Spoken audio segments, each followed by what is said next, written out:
Welcome to the Change Exchange, where we're discussing rings and cha-ching. One of the more common questions I receive from readers is about taking out a loan to pay for their wedding.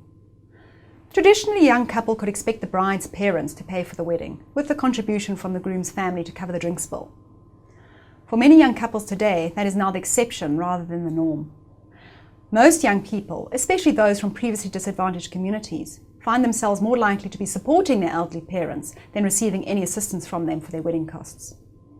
A 2012 survey by Visa found that 30% of the women interviewed were prepared to spend more than 6 months of their salary on a wedding. According to wedding planners, you can expect to spend around 70 to 80,000 Rand for the average wedding. That's with about 80 to 100 guests. This is how most wedding budgets are divided. About 50% of the budget goes to the venue. That includes hire costs, food and alcohol. The wedding gown and accessories account for around 10% of the budget, and a further 15% for photography, music, flowers and decor. Things like cakes, invitations, candles and table gifts account for about 10% of the total budget. Wedding planners also suggest you budget at least 10 to 15% for unforeseen costs, such as travelling expenses, service providers and consultation fees. A great budgeting resource is online wedding budget tool hitched.co.za. But the cost of marriage doesn't just begin and end with the wedding. There is the honeymoon, the engagement ring, and in many cultures lobola, which the man is expected to pay to his future parents-in-law. The costs of honeymoon, ring and lobola can range enormously, but the average amount the women in the Visa survey were prepared to spend on their honeymoon was around 27,000 Rand.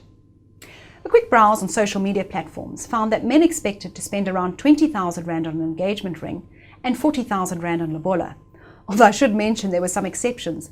Some men paid 250,000 for lobola and about 100,000 Rand for the ring. So a couple will begin their married lives by spending anywhere between 130,000 and 170,000 just to tie the knot. And these are moderate numbers. The costs could quite easily be double. This equates to a 10% deposit on a 1.3 million Rand home, or if invested, would grow to 500,000 within the next 10 years.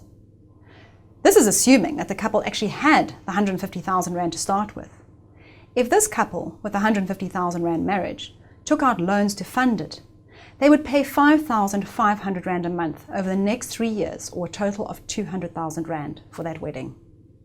That's a lot of money for a young couple who have dreams of buying their first home and starting a family.